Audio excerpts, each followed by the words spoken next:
Mais peut-être la première.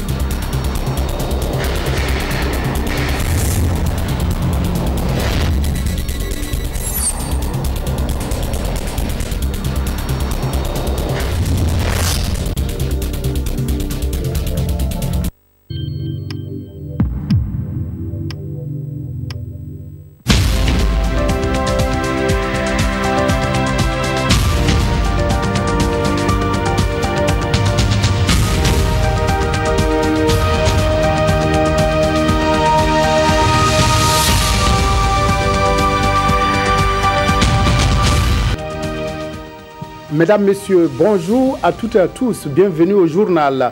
La conférence des bailleurs du Plan national de développement économique et social PNDS s'est ouverte ce matin à Paris sous le signe de l'optimisme avec l'annonce de plusieurs partenaires bilatéraux et multilatéraux de soutenir cet ambitieux programme. Des conventions ont déjà été signées. L'orpaillage mobilise de nombreuses personnes dans la région du Centre-Nord avec toutes les conséquences qu'engendre l'exploitation artisanale de l'or.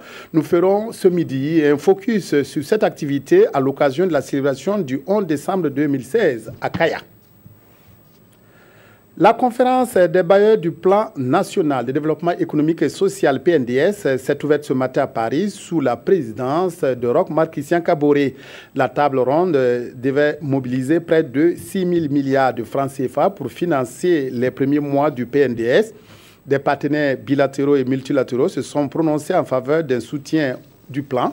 Ce matin, des conventions ont déjà été signées avec le Grand-Duché du Luxembourg, la France et l'Union européenne. La Banque mondiale annonce qu'elle va doubler sa contribution annuelle. Bref, la table ronde se déroule sous le sceau de l'optimisme. Nous reviendrons plus en détail sur cette cérémonie d'ouverture avec nos envoyés spéciaux dans la capitale française au cours de nos prochaines éditions. À l'occasion de la cérémonie officielle de décoration dans le cadre du 56e anniversaire de la fête de l'indépendance du Burkina, placée sous le très haut patronage de son Excellence, Monsieur le Président du Faso, Président du Conseil des ministres, Grand Maître des ordres burkinabé, la Direction générale du protocole d'État convie les personnalités invitées demain jeudi 8 décembre à partir de 14h30 au palais présidentiel 6 à Ouaga 2000. L'heure limite d'arrivée est fixée à 15h30. La 8e conférence internationale Africom consacrée aux infrastructures et services numériques dans les pays en développement se tient à Ouagadougou depuis hier. Universitaires d'Afrique, d'Europe et d'Amérique et d'Asie planchent autour des solutions pour réduire le retard de l'Afrique sur les TIC. Pawadrogo Jean-Zongo Dramane-Guéné. Des sommités de TIC d'Afrique et d'ailleurs, ici en conclave à Ouagadougou. Une première au Burkina. Cette conférence de Africom, 8e du genre, est consacrée à la problématique des infrastructures et services numériques des pays en voie de développement. C'est un espace où on devrait retrouver tous les parties prenantes, aussi bien les utilisateurs que ceux qui participent du développement de ces technologies-là, pour qu'ils puissent en fait voir ensemble quels sont les problèmes qu'il faut essayer de résoudre et qu'est-ce qu'il faut apporter comme solution à ces problèmes. La recherche peut se faire de façon générale à travers le monde, mais ce que nous essayons de faire ici, c'est de partager les expériences entre nous qui ont comme souci du développement de ces technologies-là, mais dans le contexte des pays en voie de développement. Dans les pays pauvres, les TIC sont encore un luxe pour les populations. Et cette rencontre de Ouagadougou va dépeindre la situation tout en formulant des recommandations de nature à mettre l'Afrique à jour. Et nous sommes dans l'attente d'avoir les pertinentes conclusions pour les mettre en œuvre en faveur de nos pays respectifs et pour nous en faveur du Burkina Faso, qui est déjà préoccupé par cette question puisque en mai-juin, on a fait des grandes réunions sous la présidence de son Excellence, Monsieur le Premier ministre, pour poser les problèmes de connectivité et chercher les solutions. Durant 2 jours, ces chercheurs de l'Afrique, épaulés des universitaires d'Amérique, d'Asie et d'Europe, vont proposer des solutions aux TIC de l'Afrique en plein chantier. La rencontre est organisée par l'ensemble des universités publiques du Burkina, 2e du genre en Afrique francophone. La région du Centre-Nord, qui abrite cette année les festivités du 56e anniversaire de la fête de l'indépendance, est une zone par excellence de l'orpaillage. Les sites artisanaux d'exploitation de l'or foisonnent dans cette partie du Burkina. Le Salmatenga abrite à lui seul plus de 60 sites d'orpaillage avec tous les inconvénients et avantages que comporte l'exploitation artisanale de l'or. Ibrahim Sombié, Nyarkiteda. La région du Centre-Nord, avec ses 3 provinces, le BAM, le Namentenga et le Salmatenga, constitue une zone de forte exploitation de l'orpaillage de type artisanal traditionnel au Burkina. Du nord au sud et d'est en ouest de l'espace régional, on dénombre plusieurs centaines de sites. Sur les différents sites, la quasi-totalité des exploitants sont des jeunes. Des jeunes dont l'âge est parfois bas, sinon très bas. Réellement, il y a la présence des enfants, il y a la présence des jeunes, il y a la présence même des familles entières dans ces sites d'orpaillage-là. Dans la province du Salmatenga, par exemple, l'activité est devenue pratiquement le quotidien de la majeure partie des populations dans tous les 4 coins de la province. Nous avons aujourd'hui 11 communes et départements donc, dans la province Salmatenga. Et sur pratiquement tous les départements, les populations pratiquent l'orpaillage. Des données de 1996 aux indicateurs actuels, la population de la province du Salmatenga est passée de 400 000 habitants à plus de 800 000, dont 53% des femmes et plus de 50% ont moins de 25 ans. Et quand vous regardez le système éducatif, les déchets que ça laisse à côté, vous prenez les questions de chômage, mais la plupart des jeunes s'orientent où? C'est l'orpaillage. Vous avez une zone où la pluviométrie n'est pas suffisamment abondante. Vous avez une zone où le refuge des populations à l'époque, c'était la Côte d'Ivoire. Mais avec la crise ivoirienne, beaucoup de gens ne repartent plus en Côte d'Ivoire. Conséquence, la recherche du métal jaune à tout prix est désormais le repère. Tout que nous débrouillons ici seulement pour chercher l'or. À l'air, il n'y a pas l'or, mais on débrouille. Depuis qu'on exploite l'or, on ne vend plus notre mine. Tout le monde y travaille. L'activité est bien développée dans la région. Reste que les acteurs eux-mêmes manquent d'organisation selon la structure syndicale des orpailleurs. L'organisation là, bon, maintenant il n'y a pas d'organisation. Avant c'était CVMP, bon, c'est devenu privé. Leur souhait est de voir la situation examinée à la faveur de la célébration du 11 décembre à Kaya afin de faire de l'exploitation de l'or une richesse et non un danger pour la région. Kaya Côté Culture nous permet d'aller à la découverte de la troupe Graines de Génie. Elle a fait du théâtre son cheval de Troie pour sensibiliser et informer les populations sur des questions d'hygiène et d'assainissement. C'est ainsi que la troupe Graines de Génie s'investit depuis plusieurs années dans le théâtre Forum. Elle rassemble fonctionnaires et étudiants qui cheminent ensemble depuis belle lurette. Souleymane Sanou Arunamare. Comédiens depuis les bancs de l'école ou du lycée, ils sont aujourd'hui membres de la troupe Graines de Génie, une troupe créée en 2008 afin de continuer à vivre leur passion commune dans la vie active. Enseignants ou étudiants pour la plupart, ils mettent leur talent au service du bien-être des populations. La pièce là, c'est sur l'hygiène et assainissement, c'est la famille de Gwamwaora. Vous voyez que Gwamwaora, c'est quelqu'un qui est très sale, qui n'applique pas aucune règle d'hygiène. Et vraiment, on a essayé de mettre ça en œuvre pour pouvoir sensibiliser la population sur, par exemple, l'hygiène et surtout l'utilisation des latrines. 16 au total, les membres de la troupe Graines de Génie essaient de concilier vie active et vie des planches. Pour eux, le théâtre reste un des moyens d'éveil des consciences et de divertissement. Je suis venue au théâtre par l'amour d'abord. D'abord, j'aime la culture. Et nous ne devons pas oublier la culture parce que c'est une culture africaine. J'ai appris à jouer sur scène quand j'étais à l'école primaire avec notre président. Mon rêve, c'est de jouer dans des films. Depuis sa création, la troupe Graines de Génie a remporté plusieurs prix au niveau régional. Elle s'investit plus afin de recevoir d'autres distinctions comme celle de la Semaine nationale de la culture. Mais des difficultés subsistent tout de même. C'est notamment le recrutement. et la mise en place même de la formation de ces jeunes qui viennent au niveau du centre pour en tout cas se former. De l'avis du président de la troupe, les jeunes semblent se tourner de plus en plus vers d'autres cultures au détriment de la leur. Pour l'enracinement des valeurs culturelles nationales, il plaide pour l'éducation à la base. Si nous regardons aujourd'hui, nous voyons que c'est la musique importée, la danse importée. Et il faut qu'on revienne au niveau de nos valeurs culturelles. La troupe Graines de Génie ne dispose pas de metteur en scène digne de ce nom. Les pièces sont créées à la demande par ses membres. La troupe Graines de Génie libère donc son génie sur les planches pour faire bouger les lignes au sein des populations. Des femmes de tous les horizons sont réunies à Ouagadougou pour évoquer les droits fonciers de l'autre moitié du ciel. Une rencontre soutenue par l'ONG Konrad Adenauer à travers son projet Un seul monde sans fin. La rencontre va permettre d'élaborer un plan d'action sur les droits des femmes en matière de foncier. Reportage Ibrahim Sombier, Nathalie Savadogo. Elles sont des femmes leaders venues des 4 coins du Burkina Faso.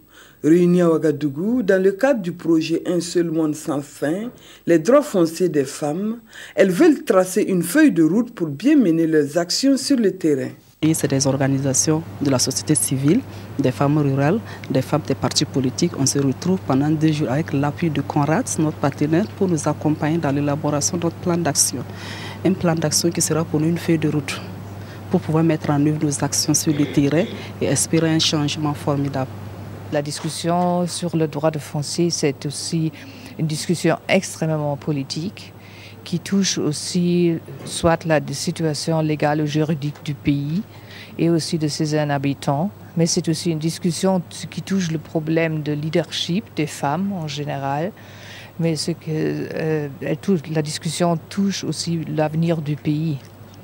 Comme je crois, 1 an après les élections, ici au Burkina Faso, ce pays a malgré tous les succès, on a besoin toujours aussi des impulsions politiques. Et je crois que les dames peuvent jouer un rôle extrêmement politique aussi en ce qui concerne le progrès et le succès de ce pays. Il est question ici de discuter sur l'agenda des leaders en matière de promotion du droit foncier de l'autre moitié du ciel au Burkina Faso. La question du dialogue interreligieux et interculturel, objet de nouveaux débats à Ouagadougou, initié par le Comité international Joseph Kizerbo pour l'Afrique, en partenariat avec la francophonie. Cette rencontre s'inscrit dans le prolongement et le renforcement. Le renforcement donc des réflexions consacrées au dialogue interreligieux. Le symposium va faire le point de la mise en œuvre des différents engagements internationaux en matière de lutte contre les extrémismes. Reportage Issaka Ouedraogo, Maxime Zongo. À la faveur de la montée de l'extrémisme religieux, de nombreux forats, colloques et symposiums se sont succédés. Objectif, examiner l'état des lieux et surtout poser la problématique sur fond de dialogue entre les cultures et entre les religions. L'initiative sur le symposium sur le dialogue interculturel et interreligieux est une continuation de ce qui a commencé aux Nations Unies, mais également à la francophonie, à la CEDEAO, à l'UEMOA, pour permettre justement que nous puissions cultiver le vivre ensemble, que nous puissions cultiver une meilleure connaissance des uns et des autres. Comment gérer la diversité humaine et la diversité religieuse en toute harmonie? Voilà donc la problématique autour de laquelle ces experts et hommes de culture vont réfléchir 3 jours durant à Ouagadougou. Je suis là parce que l'OIF apporte un appui technique et financier à cet atelier et je voudrais participer aux travaux pour clarifier, préciser les termes de référence du symposium sur le dialogue des cultures et des religions. Au terme de la rencontre, il est attendu des participants un consensus entre les parties prenantes sur l'analyse de la situation spécifique du Burkina. Des recommandations sur le rôle des politiques culturelles dans le dialogue des cultures et des religions au Faso. Un nouveau partenariat pour un plus grand accès à l'eau potable, Promaco, et la société irlandaise Medentech ont signé hier une convention. Elle permet la distribution aux populations de comprimés dénommés Aquatab. Ces comprimés peuvent être utilisés dans le traitement de l'eau de consommation. Isaka Wedrago, Mounira Kiri. Une poignée de main pour sceller cette signature de convention entre la société irlandaise Medentech et Promaco du Burkina. Ce partenariat vise à faciliter la distribution des comprimés Aquatab dans les ménages, surtout ruraux du Burkina Faso. Les comprimés Aquatab sont utilisés pour désinfecter l'eau destinée à la consommation humaine. Les points de distribution, on a souligné les partenaires institutionnels qui travaillent également dans le domaine de l'eau et de l'assainissement. Il y a les communautés, donc la distribution à base communautaire qui se fera également. Ce produit a permis d'août 2013 à août 2015 le traitement de plus de 65 millions de litres d'eau au Burkina. Le ministère déjà est en train d'envisager avec l'ensemble de ses partenaires la mise en place d'une stratégie de traitement de l'eau à domicile. Donc, le produit Aquatab rentre vraiment en droite ligne dans cette stratégie et qui sera développée non seulement par le gouvernement, le ministère de l'eau et l'ensemble des partenaires techniques et financiers. Cette signature de convention entre Medentech et Promaco a été rendue possible grâce au programme américain USAID Wawash, un programme qui œuvre pour l'approvisionnement en eau, l'assainissement et l'hygiène en Afrique de l'Ouest. La revue de presse de ce mercredi dominée par plusieurs sujets, la conférence des bailleurs du PNDS, la levée de l'immunité du député Salifou Savadogo et l'élection présidentielle au Ghana. Voyons tout cela avec Vincent Tiendrebeogo. C'est la semaine du PNDS dans la presse, le PNDS de tous les espoirs selon Citoyen. Et le président du Faso himself est à Paris pour donner du tonus au plaidoyer. Mais aujourd'hui, au Faso croit savoir les raisons qui ont déplacé Roch. Les nouvelles pourraient être bonnes quant à la mobilisation des fonds escomptés et le vice-président de la Banque mondiale qui se déplace rarement en raison de sa convalescence a tout de même tenu à être à Paris du fait de son estime pour le Burkina, selon le journal. Les parutions du jour font écho de la levée de l'immunité du député Salifou Savadogo par l'Assemblée nationale. Aujourd'hui, au Faso nous apprend que c'est à la requête du commissaire du gouvernement qui compte mettre l'intéressé en accusation pour son soutien actif au coup d'État de septembre 2015. Citoyen ajoute que la justice militaire reproche à Salifou Savadogo d'avoir organisé des manifestations à l'occasion de ce coup de force, manifestations qui se sont soldées par le saccage et incendie de domiciles privés, dont celui de l'actuel président du Parlement. Et c'est avec 86 voix pour et 33 contre sur 123 votants que les députés renvoient un de leurs devant la justice. Destitution du maire de l'arrondissement 8 de Ouagadougou, suivi de manifestations violentes. Selon les informations de l'observateur Palga, tout est parti d'une motion formulée par 10 conseillers sur les 13 ayant abouti à la destitution de Mahamadi Zongo pour mauvaise gestion. Mais le journal ne manque de rappeler un précédent. À l'issue des municipales de mai 2016, le MPP a obtenu 7 sièges et 6 pour l'opposition au conseil municipal. Et suite à des discordes internes au MPP, Mahamadi Zongo passe à l'opposition pour se faire élire maire aux grandes dames de son parti d'origine. Présidentielle au Ghana voisin, une tradition des urnes sans tambour ni trompette, titre aujourd'hui au Faso, même si le match est serré entre le président sortant John Dramani Mahama et son rival Nana Akufo-Addo. Et pour le pays, c'est comme un fleuve tranquille, sans les empoignades et les violences remarquables sous nos tropiques. Merci de nous avoir prêté votre aimable attention. Excellent après-midi à toutes et à tous en compagnie de la RTB.